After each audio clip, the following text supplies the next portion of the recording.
있습니다. 많은 분들께서 고3하면은 수능을 치르고 학창시절의 마지막을 매듭지을 나이라고 생각할 것입니다. 그러나 고3은 성인이 되기 전 마지막 관문이 되기도 합니다.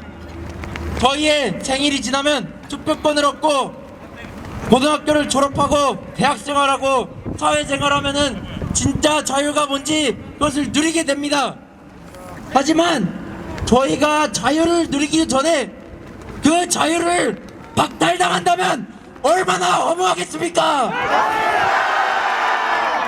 놀랍게도 지금의 대한민국은 헌정체제의 위기에 직면했습니다.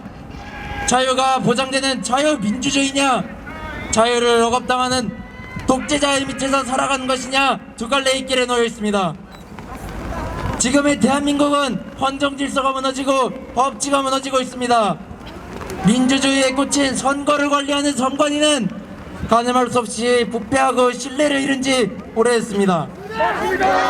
민주주의의 목소리인 언론은 거듭해서 왜곡 보도 국가 행정을 마비시키고 중국이 대한민국을 삼킬 수 있도록 도운 것입니다.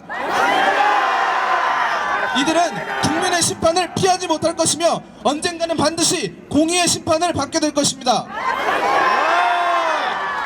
여러분, 윤석열 대통령의 계엄의 본질은 민주주의의 꽃, 선거를 조작하는 세력들, 즉 반국가 세력들을 일거에 척결하는 것이었습니다. 선관위는 감사원 조사 결과 878건의 채용 비리가 발견되었습니다.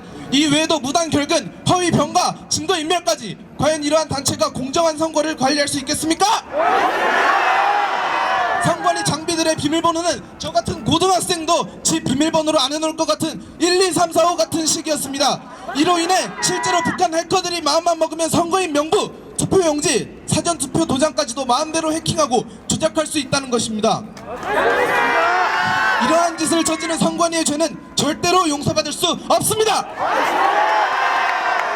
공수처는 또 어떻습니까? 공수처가 윤석열 대통령에 대한 압수수색 영장을 서울중앙지법에 청구했다가 기각된 사실이 드러났습니다.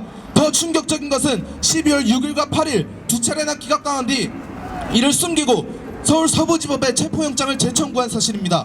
법률상 영장이 기각되면 기각 사유와 이력을 명시하고 재청구 시 이를 기재해야 함에도 이를 고의로 은폐했습니다.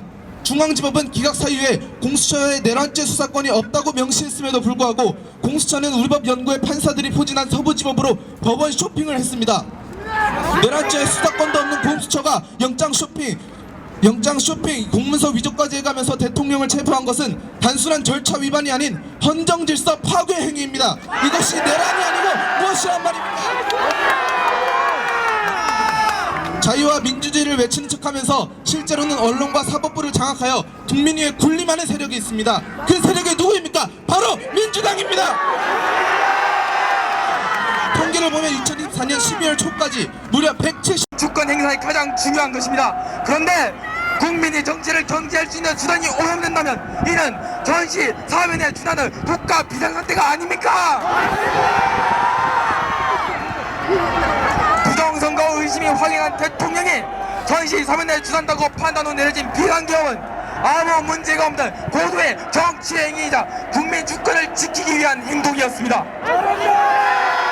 계엄 전 국무회의를 거치고 국회 계엄 해제 요구도 받아들였으며 국회 예산의 목적 역시 존재하지 않고 절차대로 문제없이 지나갔습니다. 민주당은 이것을 내란이라 말하며 내란죄를 넣었다 탄핵 후 철회하는 매우 비정상적 행보를 보였습니다. 탄핵 발의 이유를 없앤 것이나 마찬가지 아닙니까? 탄핵 표결을 다시 해야 되지 않겠습니까? 네, 현직 대통령에 대한 불공정한 사법 절차. 공수처는 관할 법원이 중앙지법에 2월 6일부터 3주 연속 영장을 기각당한 후 기각 사실을 숨긴 채 서부지법에 발부받아 사법 체계를 뒤흔드는 행동을 했습니다. 영장 내용은 형사소송법 110조, 111조를 예외로 한다라며 법을 입맛에 맞게 해석해 발부하는 만행을 저질렀습니다. 관저 허가 공문 역시 딱 불러 대충 붙여 공문서 위조를 했습니다.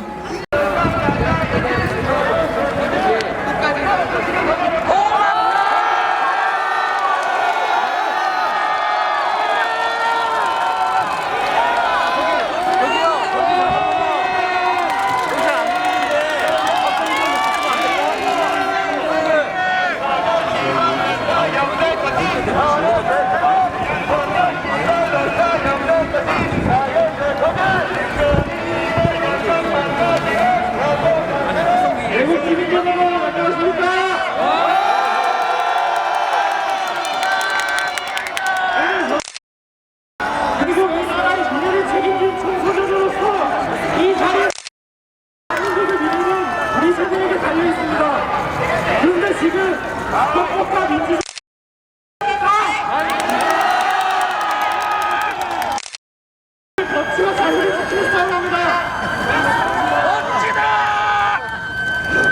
첫 번째, 헌법의 집행을 하는 거부한다.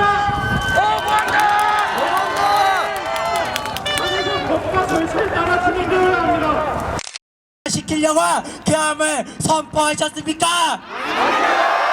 또 독재를 하려고 계엄을 선포하셨습니까? 오히려 윤석열 대통령의 계엄을 통해서 무너져가는 대한민국을 바로잡기 위해 국민들에게 호소하셨습니다.